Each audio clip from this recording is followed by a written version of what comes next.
Mr. Jens Hauser, thank you for talking to the Villager newspaper. What are some of the opportunities that come out of green energy? For green energy in the Namibian context, I think offers various opportunities, and you should also see with green energy that you got the production side, so renewable energy, I think, which is quite visible and quite open to all. If you see the use of solar geysers, also the expanding use of solar PV in Namibia, that's quite visible. What's not so visible is what we talk about today, like the efficiency, so actually avoiding the use of excess electricity and rather using less electricity for the same output. And this gives basically two opportunities for the country. First of all, renewable energies, which in Namibian case is mostly solar, so PV and solar thermal, offers the opportunity to generate your own electricity in Namibia, so reducing your import of electricity, the import of fossil fuels, and the corresponding outflow of capital and money out of the country, seeing that you import literally all your energy sources to Namibia. At the same time, it's a decentral approach to energy production, so it benefits quite a lot of people. It benefits the system owner, who can reduce his energy costs, who can generate his own power, and it creates jobs in the essence of the installers, the people who plan the installations and maintain renewable energy production facilities. So there's numerous opportunities also, especially for decentral production and in the rural areas and waste space. I think it has job potential and cost avoidance, or like a capital outflow reduction for Namibia, so macroeconomic effect. Okay, and the government of Namibia has given the green energy space to independent power producers. Do you think that we are moving at the right pace as far as embracing green energy is concerned? I indeed think that Namibia is moving definitely into the right direction. You see that basically your power system is quite small. Also your grid and the ability to include renewable energies at a certain pace. And I think the steps that have been taken with the renewable energy feed-in tariff program, installing the first 15 systems, and the further concessions, the government and the country is moving into the right direction. You always have to keep in mind, you have to integrate the renewable energy technology into the existing system. And that means planning. There's a lot of people involved. The facilities or the installations have to match the grid. And therefore you have to sometimes people think it's progressing slowly, but you have to match certain requirements and situations in the country and the starting point. Which I think is the right move, is to more involve IPPs. So basically mobilizing private capital and private investment in getting more power generation capacity, green capacity. So because this actually frees up also governmental budget for further initiatives and other expenditure. If you see education or health or other capital expenditure on infrastructure, if you rather do private sector, do the investments in energy supply. We understand that green energy is the future. Do you think that green energy has the potential to entirely substitute traditional sources of energy? Actually, if you see it technically, if you see just the technical potential, there is definitely.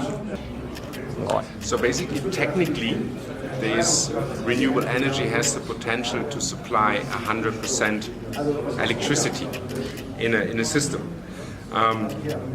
But that also comes at a certain cost and a certain technological development.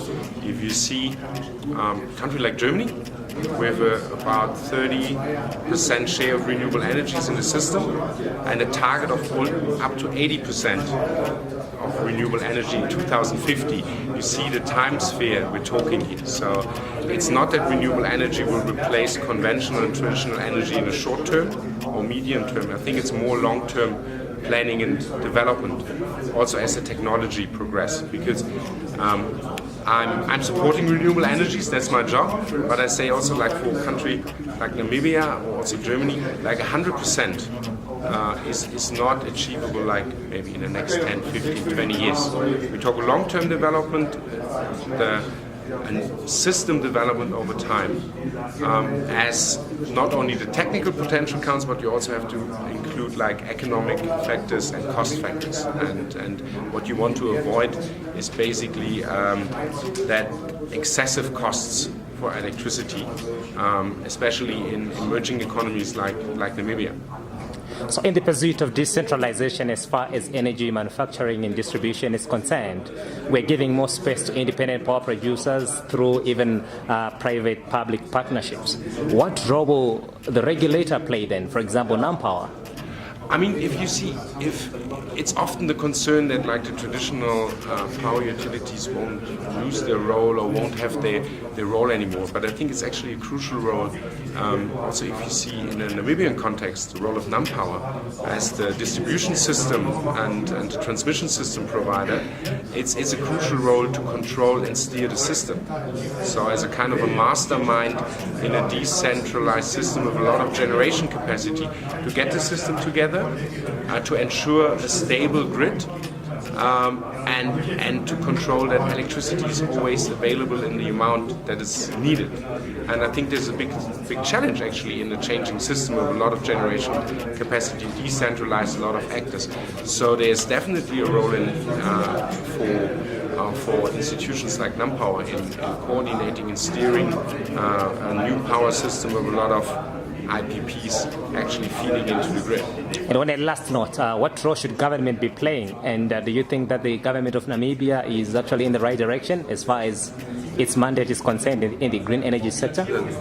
I mean, if you see that, I think in the possibilities that Namibia have in handing out like the first 15 concessions for refit, enabling decentral energy production with a net metering scheme like in Windhoek and the municipalities around, I think the government clearly moves into the right direction. And you have to keep in mind that things not necessarily always happen in a quick way in changing the power system.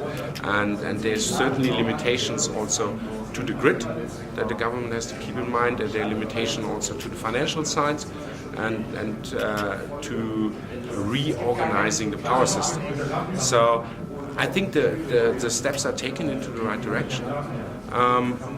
What I think the government should rather keep in a closer focus in the medium term is the whole essence of energy efficiency, because Namibia depends on imports of electricity, and as I mentioned at the beginning, that also means that you're actually exporting your capital, that you're giving money away to your neighboring countries that you don't have for own investments in the country.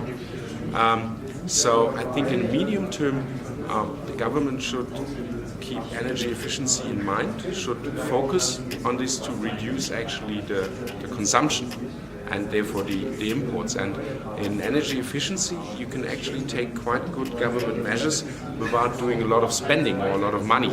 So you can set incentives on the fiscal side, but also some regulations, some push and pull factors that don't burden the public budget too much, but you can have a heavy effect on the uptake of energy efficiency. And I think this should get stronger in the focus of the Namibian government. Mr. Hans Hauser, thank you so much for talking with the villager today.